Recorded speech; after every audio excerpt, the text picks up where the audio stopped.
Good evening, everyone. Welcome to another episode of Tales from the Typecase. I'm Greg Smith, your host from Blind Pig Press, and tonight we're going to be dipping our typographic toes into a really wonderful old grotesque sans serif called Alternate Gothic. And it's really a workhorse font, sort of like we think of ourselves as a workhorse.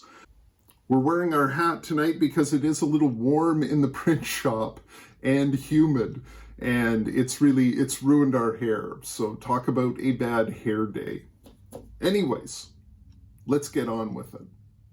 So I'm going to slide this out and put the Alternate Gothic behind it.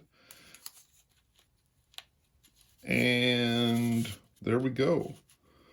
Now, it may not satisfy the purists out there, but it identifies the typecase for me. So, this is, if you haven't guessed already, this is Alternate Gothic.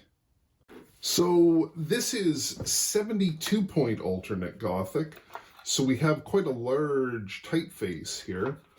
And this came to us not through nefarious means, but through something that I would describe as sketchy means. It was a local cultural institution that was getting rid of some equipment, and we happened to be around when they were getting rid of it. So we ended up getting all of this.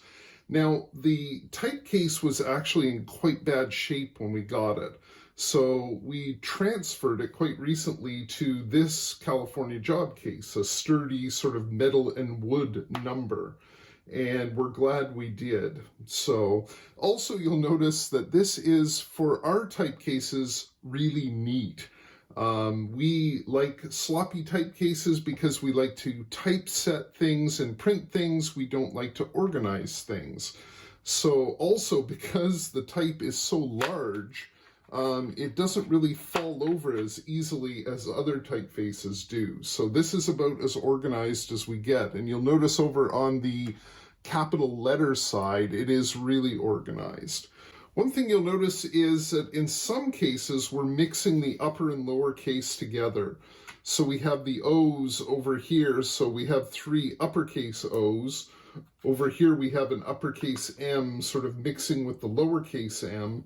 And you'll notice that over here, our O compartment is full, and so is our M compartment. So we've just sort of let them settle in where they will. And you'll also notice that the numbers or the numerals are sort of spread. Instead of going all the way across, we go 1 to 8, and then we go 9, 0. Then we had a whole bunch of extra numbers, so we just sort of filled in here and up at the top. So it's a little higgledy-piggledy, but we can understand it, and we are the only ones typesetting out of it. So really, that's all that matters. So instead of going to W. Pincus Jasbert, we're going to go to a special consult today. Patricia Koss's book on the Bentons. Morris Fuller Benton designed it, and this book is about he and his father, Lynn Boyd Benton, who basically revolutionized the letter founding industry in America in the late part of the 1800s, early part of the 1900s. And we have a look, and on page 233, here we have Alternate Gothic.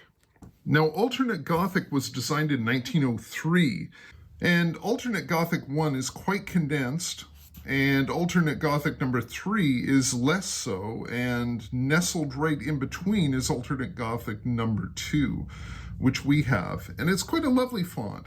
And also it sits nicely next to News Gothic, another Benton font that he designed in 1908. So there we have a bit of the story of Alternate Gothic.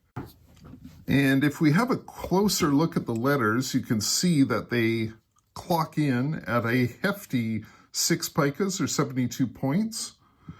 And we have a variety of letter forms here. First of all, we have what I like to think of as a very elegant Q with a very interesting sort of smooth transition tail. We also have the classic sort of Benton type, the leg of the K coming off the R of the arm of the K, rather than sort of meeting in the middle, which happens with later sans serifs. And we also have the little kerf down at the bottom of the G, and you'll notice that the crossbar of the G does not extend out. We also have another feature of a Benton sans serif, which is the straight leg of the R. And we also have quite a nice bowl, a sort of a drooping bowl of the lowercase a. So you'll see we have almost this teardrop counter space sitting in there. Now this font does not have any pin marks on it. And like I said, it came to us from sketchy circumstances, not nefarious circumstances. And if I'm correct in my assumptions, it was used in a local newspaper here in Grimsby, a local independent newspaper. Yes, people, there were independent newspapers back in the day. And actually, to go a step further, the independent newspaper in Grimsby was called The Independent, as if to confirm something there. So there is a look at the letter forms. Now, we have used Alternate Gothic quite a bit of late, and this is one of the other things that we printed using it. It's a birthday card with rabbits on it, so it says, "Happy Birthday." Oh, goodness. And it is addressed to you. So there you go. But the thing I really like about Alternate Gothic is it works well as an uppercase, an all cap font. We had to do a little bit of kerning in here, a little bit of adding some space here and there. But also, this paper that we used was highly textured, and it was still able to sort of punch into it and also retain a bit of the texture of the paper itself. So Alternate Gothic is a pleasure to print with. One of the reasons we're looking at Alternate Gothic tonight is, actually I was going to use it to do some typesetting. So I thought I might as well show you folks what we're going to do. So I'm just going to be pulling the letters here. I'm not going to be spacing them. So we just wanted to do some notebooks to sort of help and try and support a cause that we believe in.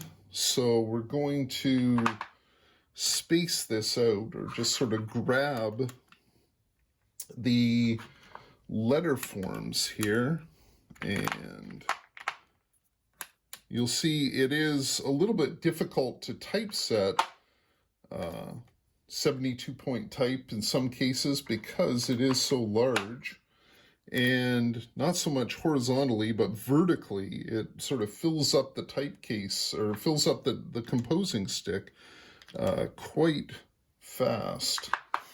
So we like this typeface because it is very robust, and it also, we have a fair amount of characters in it, so we usually don't run out of things that we're going to be typesetting, or run out of letters when we are typesetting.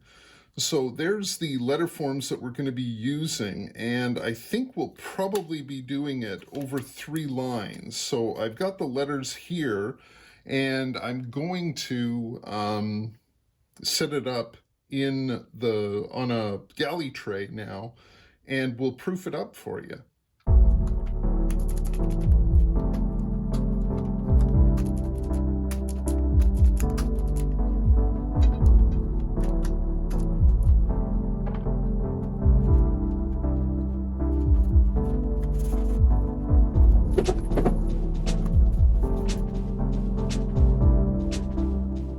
So there you have Alternate Gothic number 2, which I always thought sort of sounded like a mid-60s Bob Dylan song title. So remember to like, subscribe, comment, give us money, send us things in the mail. We love all those things. So we will see you next week for another edition. Good night.